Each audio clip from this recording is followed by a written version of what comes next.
ariko dufite ubushobozi bwo gukemura ibyacu, turabufite rwose. Impamvu tutabikemura noneho tugasigara twizibukira ayo macumu badutera bagira ngo baducubye, cyangwa natwe tukayabatera mbese, kuko nicyo gisigaye. Ntabwo numva impamvu abantu ibibazo ku isi, cyakora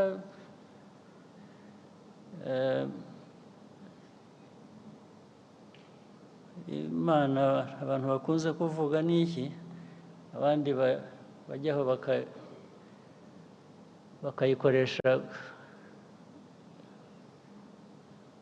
kuyobya uburari no kuyobya abantu. Imana yizi kuringaniza. Iyo usigaye ureba ibibazo tumazemo imyaka n'iki, duhora dusobanura abantu ntibatwumve, wajya kubona ukabona n'aba bandi batatwumva nabo ibyo bibazo byabagezeho. Urebye ku isi hose, isi ifite ibibazo,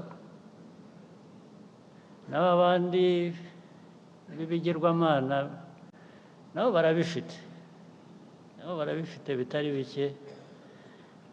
Ntawe bikwiriye gushimisha, ntabwo bishimishije ngo nabo barabifite, ariko biramfasha kubibutsa ngo ariko n'ibyo mugira n'abandi, burya namwe ujya gusenya ahandi, wagaruka iwawe ugasanga nawe bahasenye. Ubu nibyo bisigaye biriho.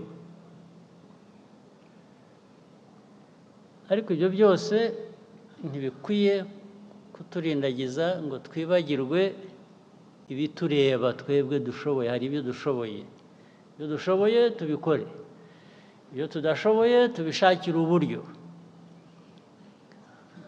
dushyiremo imbaraga, tubihe igihe, dushake uko twabigeraho, ariko dukora ibishobotse byose bikwiriye gukorwa. Hanyuma dushake uko tubana n'abandi, ari abaturanyi, ari abatuye kure, nibidukundira dukorane nabo neza, nibyanga izo mbaraga tuzigarura iwacu, dukora ibyacu bitureba, niko twatera imbere gusa. Ibi rero ntabwo bikwiriye kuba amagambo ya buri munsi, ya buri gihe, ahubwo ayo magambo, ibivugwa, ibiganirwa hano bikwiriye kuvamo ibikorwa bigaragara ko dutera imbere. Hanyuma hagati yacu tukajya tubishakira uko tubibazwa n'uko tubisubiza. Intego ari uguhora dutera imbere. Ndabashimira rero mwese ababonye umwanya wo kuba muri hano muri ibi biganiro, cyane abatanze ibiganiro. Ndashimira na partners bari aha ngaha bakurikiranye kuva ejo ibyo twaganiriye, nubwo batavuze keretse nk'umwe wavuze gusa, ariko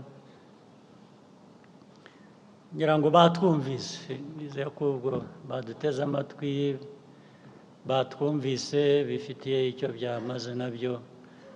Ndabashimira mwese, ari partners bo hanze, ari abo mu gihugu. Mugire ibihe byiza n'akazi keza.